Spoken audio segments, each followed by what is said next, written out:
আজকের একটা সম্পূর্ণ নতুন প্রসেসে একটা ছোট্ট টিফিন খাবার বা জল খাবার যাকে বলা হয় সকালবেলার, সেই জিনিস তোমাদেরকে তৈরি করে দেখাবো। অবশ্যই প্রথম থেকে শেষ পর্যন্ত দেখবে, নয়তো অনেক কিছু মিস করবে। তা আমি এখানে 2 পিস সিদ্ধ আলু নিয়ে নিচ্ছি ছোট্ট থেকে। তো দুটো সিদ্ধ আলু ভালো করে আগে ছাড়িয়ে দিচ্ছি, সিদ্ধ আলুকে খোলাগুলো ছাড়িয়ে নিচ্ছি। ব্যাস, আমার সিদ্ধ আলু খোলা ছাড়ানো রেডি। এবার ওটাকে আমি ম্যাশ করে নিয়েছি। ম্যাশ করার পরে এই রকমই লেভেলে নেবে, বা তোমরা গোটা রাখতে পারো বা একটু কুচিয়ে নিতে পারো, সেটা তোমাদের ব্যাপার। এবার ফ্রাই প্যান বসিয়ে দিয়েছি, ফ্রাই প্যান গরম হতেও দিয়ে দিয়েছি, গ্যাস জ্বালিয়ে দিয়েছি। দিয়ে 2 পিস ডিম নিলাম। ডিম নেওয়ার পরে ওতে পরিমাণ মতো কাঁচা লঙ্কা, পেঁয়াজ, ধনেপাতা সব কিছু দিয়ে দিলাম এবং লবণও পরিমাণ মতো দিয়ে দিলাম। দিয়ে এবার ফ্রাই প্যান একটু গরম হয়ে গেছে, দেন আমি ফ্রাই প্যানে এখানে রিফাইন অয়েল ব্যবহার করেছি। তোমরা রিফাইন অয়েলের পরিবর্তে সর্ষের তেলও ব্যবহার করতে পারো। এই রান্নাটা সম্পূর্ণ তোমাদের উপর নির্ভর করবে কোন তেলে ব্যবহার করবে। তো এবার আমার রিফাইন অয়েল একটু গরম হয়ে গেছে, আমি যে ডিমটা ফাটিয়ে রেখেছিলাম দিয়ে দিলাম। দিয়ে একটু ভালো করে ভেজে নিলাম। নেওয়ার পরে দেখা পাচ্ছি যে একটু ভাজা ভাজা হয়ে গেছে, একটু উল্টিয়ে এবার কুচিমুচি করে নিতে হবে আর কি। আর বিশেষ করে যেসব রেসিপিগুলো দেখাই খুব কষ্ট লাগে বা কাজ করতে, আমাদের ফাস্টফুড দোকান যেহেতু আছে, দোকানের ফাঁকে ফাঁকে তোমাদের ভিডিও দেওয়ার চেষ্টা করি। অবশ্যই লাইক কমেন্ট করো, শেয়ার করো, তাহলে আরও ভিডিও করতে বা দিতে খুব ভালো লাগবে। তো দেন আমার এখানে তো ডিম ভাজাটা রেডি হয়ে গেছে, কুচি কুচি করে নিয়েছি। এবার তুলে নিলাম, নিয়ে ওই ফ্রাই প্যানে একটু সামান্য পরিমাণে রিফাইন অয়েল দিয়ে নিলাম।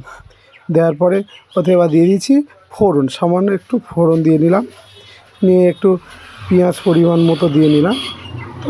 আমার যেহেতু 2 পিস আলুর পরিমাণ মতো যতটুকু লাগবে ততটুকু দিয়েছি। আর এবার তোমরা যতটা তৈরি করবে সেটা তোমাদের উপরে নির্ভর করবে।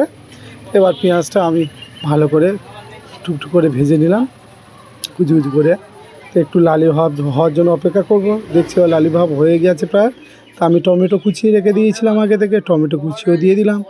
কাঁচা লঙ্কা, একটু ধনেপাতা ওই ফ্রাই প্যানেই দিয়ে দিলাম পেঁয়াজ কুচির উপরে। দিয়ে আস্তে আস্তে লালি লালি করে ভেজে নেওয়ার চেষ্টা করলাম। দেখছি এবার ভাজা প্রায় হয়ে গেছে, অনেক কিছু প্রসেসিংয়ে। এবার আমি পরিমাণ মতো হলুদ গুঁড়ি একটু দিয়ে নিলাম, পরিমাণ মতো লঙ্কার গুঁড়ি একটু দিয়ে নিলাম। দেন এবার এই দিয়ে একটুখানি নাড়াচাড়া করে নেব। আর একটু পরিমাণ মতো লবণ দিয়ে নিলাম। আর আদা রসুনের পেস্ট করে রেখেছিলাম, একটু আগে দিয়ে দিয়েছিলাম, তো ওটা তোমাদের বলতে পারিনি। তাই আদা রসুনের পেস্টে একটুখানি জল দিলে তা দিয়ে দিলাম, আদা রসুনের পেস্টও দিয়ে দিলাম। এবার নেড়ে ছেড়ে একটু ভালো করে নিয়ে নিলাম। আর আলু যে ম্যাশ করে রেখে দিয়েছিলাম আগে থেকে, সেই আলুটাও ওতে দিয়ে দিলাম। দিয়ে আস্তে আস্তে ভালোভাবে নেড়ে ছেড়ে নেব, কিছুক্ষণ ধরে ভালোভাবে নেড়ে ছেড়ে নেব, বা মশলাগুলো ওর সাথে ভালো করে মিক্সড যাতে হয়ে যায় সেই চেষ্টা করবো বা দেখবো আগে। দেখো কতটা সুন্দর লাগছে। এবার একটু উষ্ণ গরম জল করে আগে থেকে রেখে দিয়েছিলাম, এবার এই উষ্ণ গরম জলটা দিয়ে নিলাম। দেওয়ার পরে দেখা পাচ্ছ কত সুন্দরভাবে রেডি হয়ে গেছে। আর ধনেপাতা কুচি আগে থেকে রেডি করে রেখেছিলাম দিয়ে দিলাম। আর আমি যে ডিমটা আগে থেকে ভুজিয়া মতো করে রেখেছিলাম ওটাও দিয়ে দিলাম। দিয়ে একটু নেড়ে ছেড়ে নেব। নেওয়ার পরে দেন দেখা পাচ্ছ কত সুন্দর রেডি হয়ে গেছে। তা এবার সব কিছুর পরিমাণ মতো দেওয়া হয়েছে, এবার একটু গরম মশলা দিয়ে দেব।